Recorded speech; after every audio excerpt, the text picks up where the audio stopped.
Bismillah, alhamdulillah, wassalatu wassalamu ala rasulillah wa ala alihi wa sahbihi wa man walah wa ashhadu an la ilaha illallah wahdahu la syarikalah wa ashhadu anna muhammadan abduhu wa rasuluh amma ba'd. Alhamdulillah, pada kesempatan ba'dal asr ini insyaallah pelajaran terakhir dari pelajaran ekstrakurikuler untuk saudara-saudara kita para santri di Ma'had Muqbil Al-Wadi'i, yang mana pelajaran kita masuk kepada Amrad Jihaz Ad-Dawri. Dan makna dari Amrad Al-Jihaz Ad-Dawri adalah penyakit dari sistem Ad-Dawri. Maknanya sistem peredaran darah. Ataupun in English, Jihaz Ad-Dawri adalah circulatory system, sistem peredaran darah. Maka di ilmu kesehatan dipelajari sistem-sistem untuk membedakan bagaimana jenis anggota badan kita ini dari penyakit.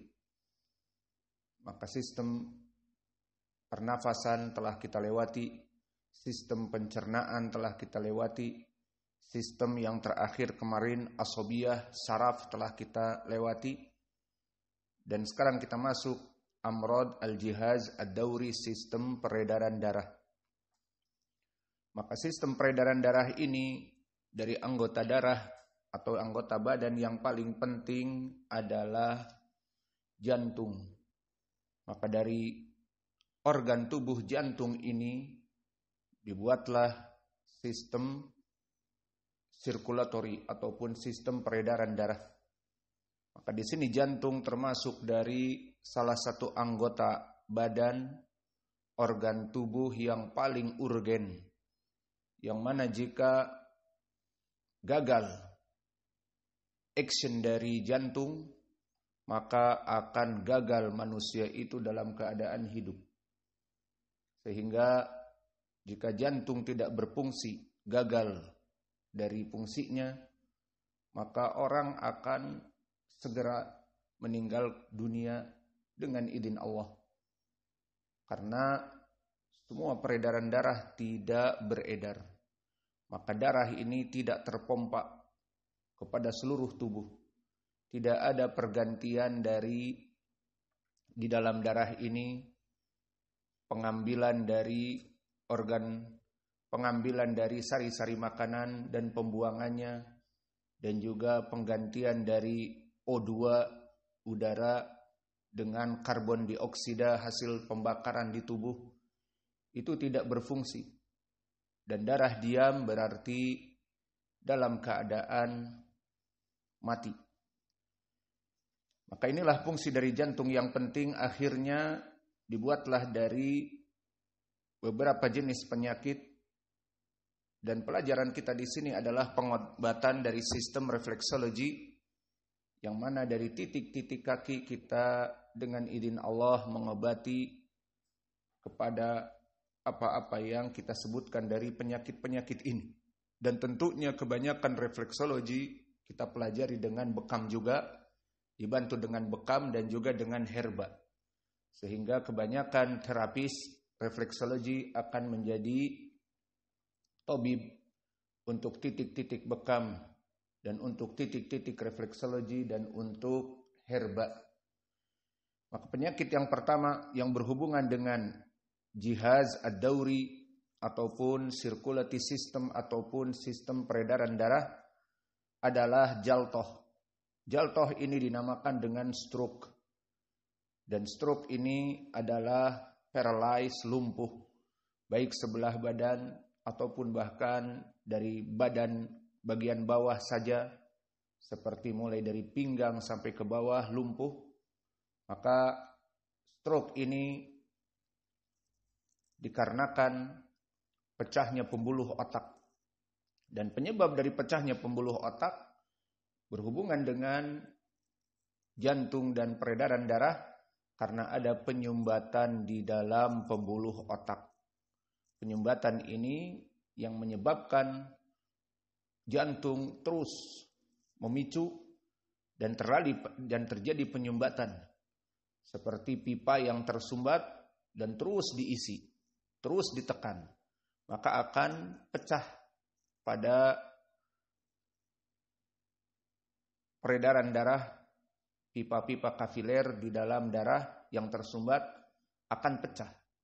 Dan jika pecah, terjadi pendarahan di otak.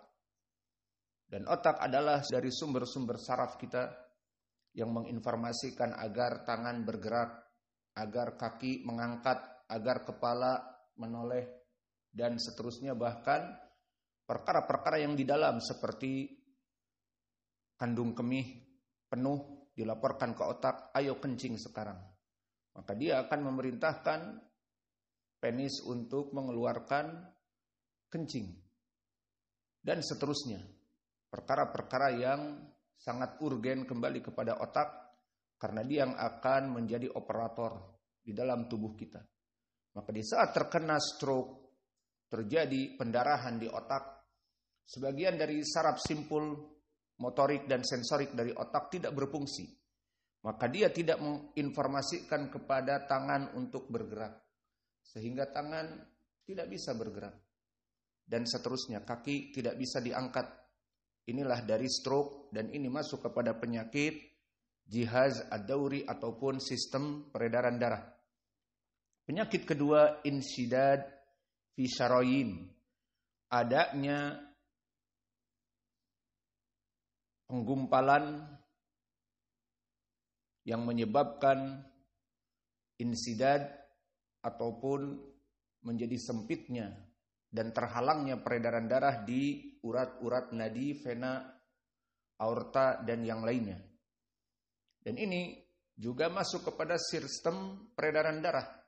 Karena darah yang ideal, dia itu berjalan dari berbagai tempat yang tujuannya tadi membagikan oksigen dan mengambil CO2 dibuang ke paru-paru dan memberikan atau menyalurkan sari-sari makanan yang telah diproses di usus halus dibagikan ke seluruh tubuh, kemudian setelah itu ampasnya dibuang. Dan juga darah-darah tersebut dari hasil sisa makanan akan diambil seperti hormon insulin mengambil dari glukosa, disimpan di hati menjadi glikogen, sumber energi, dan lain-lainnya. Maka di saat aliran-aliran darah di urat besar dan urat kecil kita lancar, maka darah akan mengalir dengan lancar.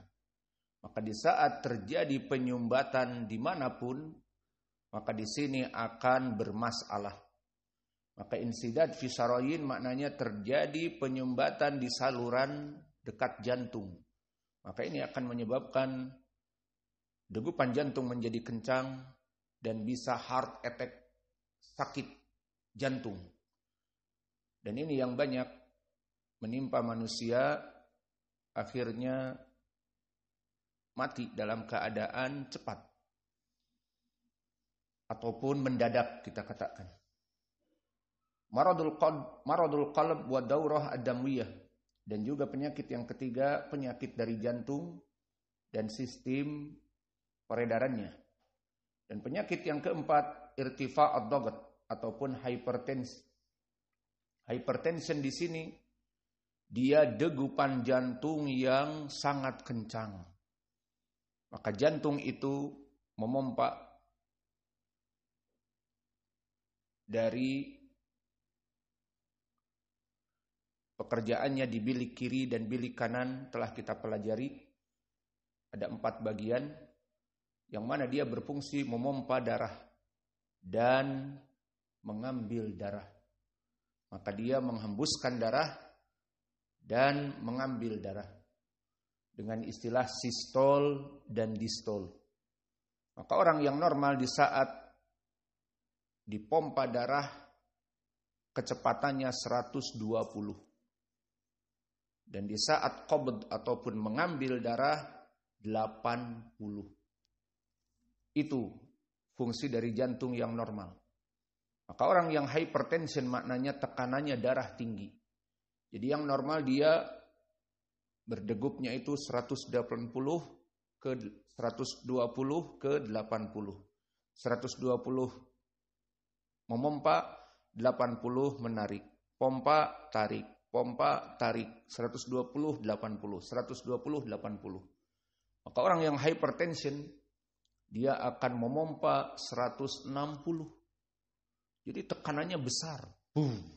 Dan di saat narik pun bukan 80, 90, 95, 100 bahkan. Maka ini 180 sudah berbahaya. Dan bisa lebih parah lagi sampai 220. Dia menekan dan menarik bisa jadi 100, 110. Ini sudah dalam keadaan kondisi bisa terjadi stroke. Bisa pecah pembuluh darah.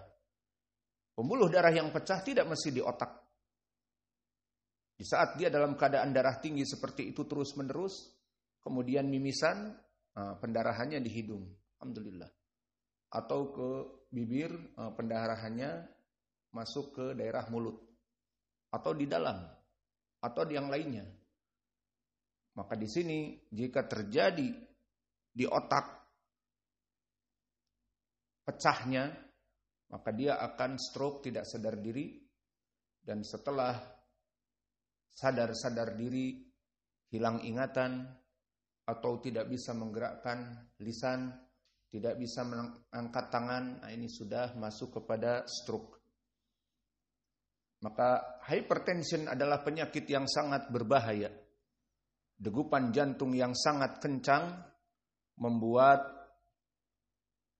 manusia menjadi temperamennya berubah. Maka temperamen orang yang darah tinggi, temperamennya sumbu pendek.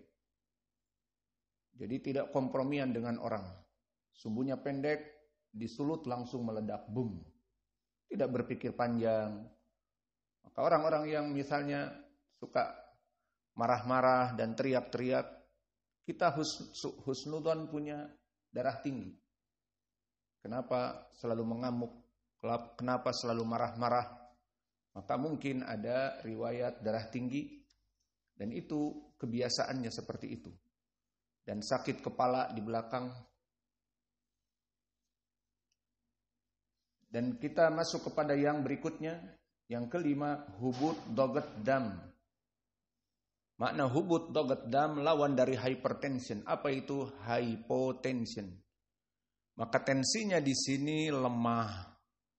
Kalau yang normal tadi 120 sampai 80 bawahnya, maksudnya 120 di saat memompa, 80 di saat mengambil. Nah, di sini dia 100 ataupun 90 atau bahkan 80 melempar dan mengambil hanya 60, kadang-kadang 50. Maka tensi dia 80 ke 60. Maka ini kebanyakan sakit kepala juga. Jadi orang yang sakit kepala ada dua pilihan. Ima dia hypertension, tekanan darah tinggi, ima dia hypotension, darah rendah. Maka darah tinggi dan darah rendah penyakit peredaran darah yang tidak baik. Darah rendah bawaannya lemas. Bawaannya pingin tidur. Dan jika di majelis bengong, tidak fokus. Apa yang diucapkan ustadznya bengong. Baik di sekolah ataupun di pondok bengong. Tidak ada fokus. Dan lemas. Dan sering pusing kepala bagian belakang. Maka itu pun penyakit. Maka yang normal 120 ke 80 itu degapan jantung yang baik. Kemudian yang setelah itu irtifa al-kolesterol al-fasidah fiddam. Pembahasan yang lain yang masih berhubungan dengan sistem peredaran darah adalah tingginya kolesterol. Apa itu kolesterol? Kolesterol adalah bahan yang sangat bermanfaat bagi tubuh pada dasarnya. Namun kolesterol terbagi menjadi dua, HDL, high density lipoprotein, dan yang kedua LDL, Ayo tulis HDL, HDL, bahasa Indonesianya, in English HDL, high density lipoprotein. Dan LDL, low density lipoprotein. Maka yang pertama HDL dan yang kedua LDL. Bedanya HDL, high density lipoprotein, dia dinamakan kolesterol yang baik, yang dibutuhkan oleh tubuh. Adapun LDL, low density lipoprotein, ini kolesterol yang jahat. Maka orang yang biasa antum dengar misalnya, ibu ini diperiksa kolesterolnya tinggi. Maksudnya kolesterol yang jahatnya tinggi. Dan kolesterol yang tinggi atas 200. Maka di saat seseorang diperiksa tes laboratorium dari kolesterol baik, yang jahat itu dinamakan LDL dan cabangnya juga triglycerida. Nah ini jika di atas dari 200, misalnya dia 250, 270, maka dia mempunyai kadar kolesterol buruk yang tinggi. Lalu maknanya bagaimana? Maknanya pembuluh-pembuluh darah itu dipenuhi oleh lapisan-lapisan kolesterol yang jahat ini. Lalu apa faidahnya?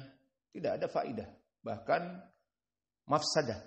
Apa mafsadahnya?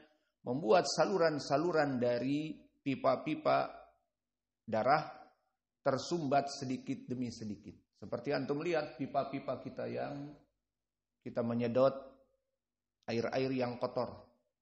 Maka pipa-pipa akan berlumut dan akan penuh dengan debu-debu dan pasir.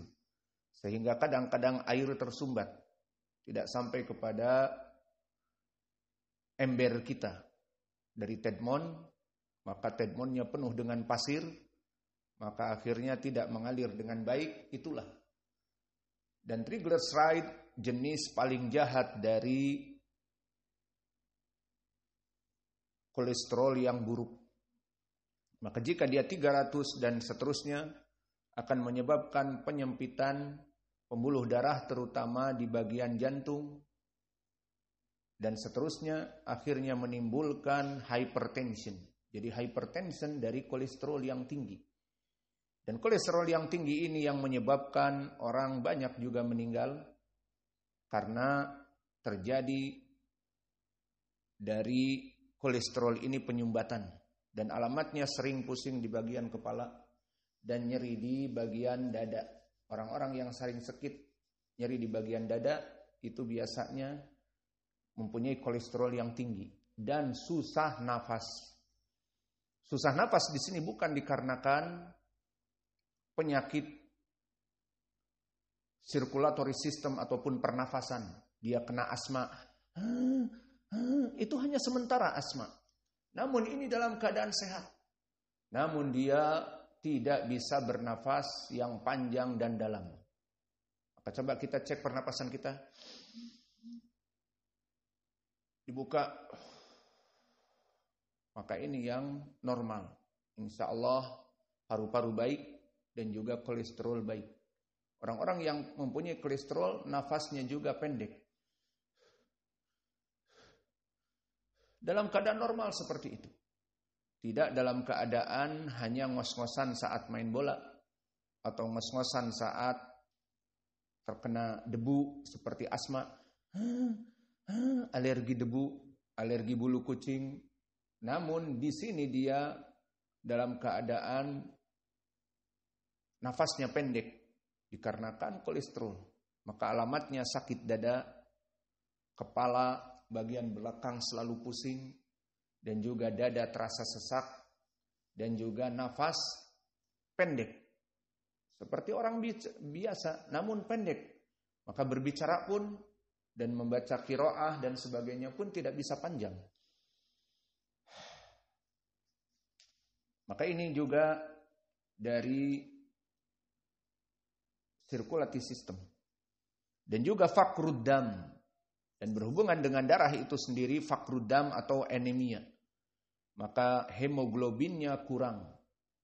Dan ini banyak bagi mereka perempuan-perempuan yang hamil misalnya, atau perempuan-perempuan pasca amaliyah, pasca operasi, banyak keluar darah, operasi keiser dan yang lainnya.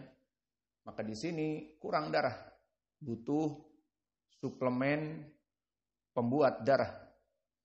Dan juga yang terakhir dari penyakit ini yang berhubungan dengan sirkulasi sistem dimasukkan juga bawasir. Orang-orang yang kena wasir juga termasuk sirkulasi sistem karena ada penekanan di bawah sehingga dia keluar dari jalurnya yang tidak harusnya keluar menjadi keluar.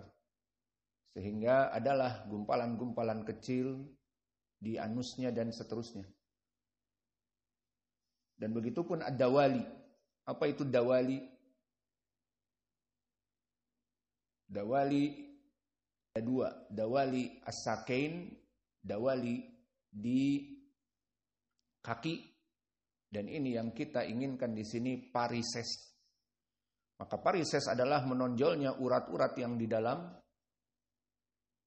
Dikarenakan sama tadi sirkulasi sistem yang buruk.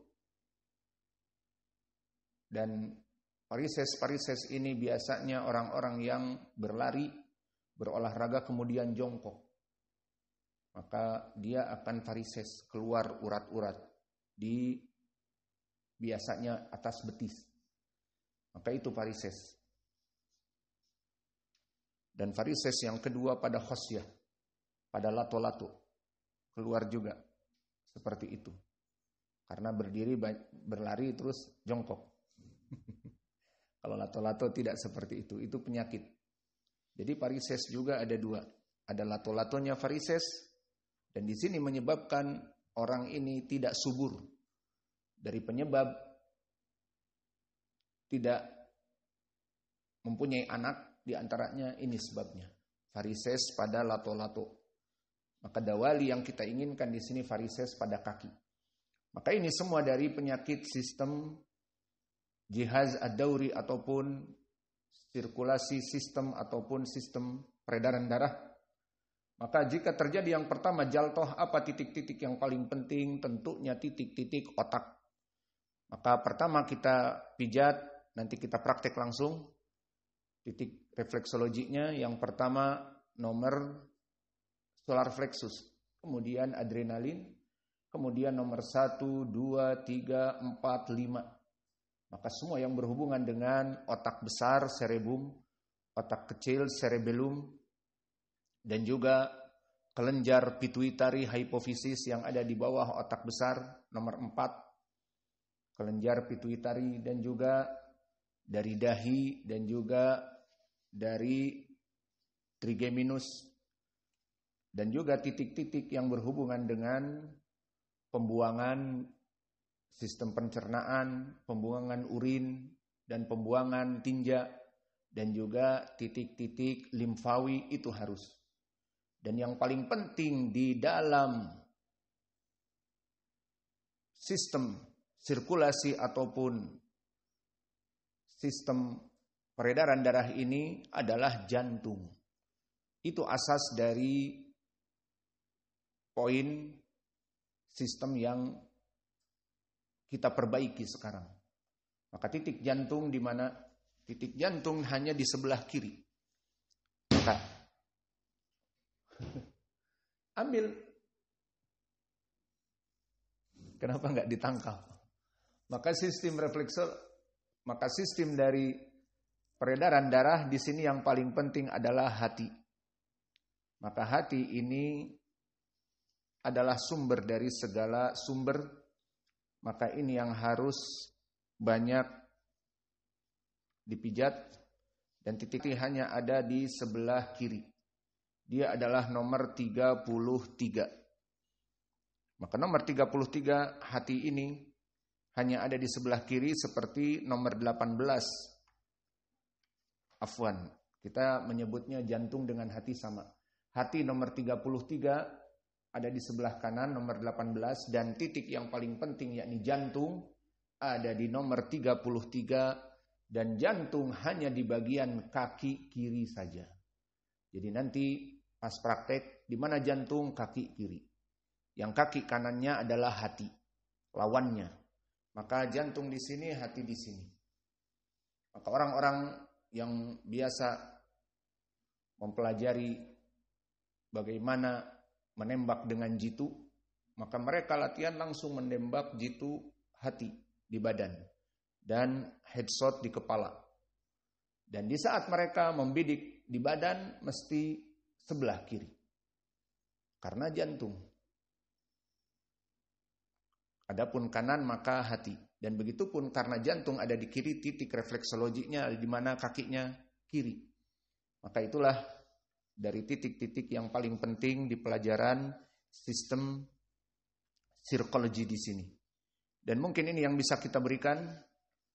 Wa naktafi ilahuna wa jazakumullahu khaira. Sekarang mari kita praktek dan ini adalah pelajaran terakhir. Dan insya Allah di pelajaran yang akan datang kita praktekkan bekam dengan membawa alat bekam. Dan setelah itu selesai. Wa naktafi ilahuna wa jazakumullahu khaira wa barakallahu fi ilmikum.